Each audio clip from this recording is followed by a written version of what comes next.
তোমরা যারা কল্যাণী ইউনিভার্সিটির অন্তর্গত বিভিন্ন কলেজে এবছর 6th সেমিস্টারে পড়ছো এবং তোমাদের SEC এই পেপারে যদি বাংলা থাকে তবে এই সিলেবাসটা তোমাদের জন্য। তোমাদের DSC পেপারে তো বাংলা অনেকেরই রয়েছে, তো সেই পেপারের সিলেবাস কিন্তু আমি ইতিমধ্যে চ্যানেলে আপলোড করে দিয়েছি, সেটা দেখে নিও। আমি 6th সেমিস্টারেরও একটা আলাদা প্লেলিস্ট বানাবো বিগত সেমিস্টারগুলোর মতোই, তোমরা সেই প্লেলিস্ট চেক করলেই এখানে আমি যা যা ভিডিও দেবো তার সবটাই তোমরা পেয়ে যাবে। DSC পেপারের সিলেবাসটা দেখে নিও, তোমরা কী ধরনের ভিডিও চাইছো সেটা আমাকে কমেন্ট বক্সে জানিও। আর এখন দেখে নাও SEC এই পেপারের সিলেবাস। তো কোর্স যে টাইটেল সেটা রয়েছে প্রুফ সংশোধন IPA ও প্রবন্ধ রচনা, আর কোর্স কোড হচ্ছে BNGG SEC T4।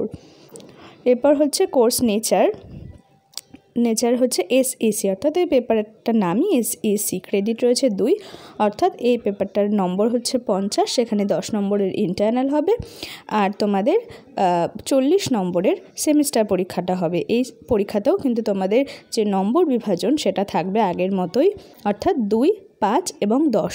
তো এই অনুযায়ী তোমরা পড়াশোনাটা করবে। এটার কিন্তু MCQ হবে না, বারবার বলছি, অনেকেই মনে করে যে SSC পেপারটা MCQ হবে, তো অনেকে সেইভাবে হয়তো গোটা সেমিস্টার পড়লই না বা MCQ হিসেবে প্রস্তুতি নিল, শেষে গিয়ে কিন্তু খুব মুশকিল হয়ে যায়। তো SEC পেপার কিন্তু MCQ হবে না, 2, 5 এবং 10 এই নম্বরেই কিন্তু পরীক্ষা হবে। তো এখানে 3টি পর্ব রয়েছে। পর্ব 1-এ রয়েছে প্রুফ সংশোধন, পর্ব 2-এ রয়েছে IPA অর্থাৎ আন্তর্জাতিক ধ্বনিমূলক বর্ণমালা। এটা কিন্তু একেবারে হাতে কলমে শেখার একটা বিষয়, আমি চেষ্টা করব এই নিয়ে তোমাদের কোনো ভিডিও আপলোড করে দেওয়ার তোমাদের জন্য। এরপর পর্ব 3-এ রয়েছে সাহিত্য বিষয়ক প্রবন্ধ রচনা, অর্থাৎ সাহিত্য তো একটা বিরাট বিস্তৃত বিষয়, তার মধ্যে কবিতা, গল্প, নাটক, উপন্যাস অনেক কিছু রয়েছে, প্রবন্ধ।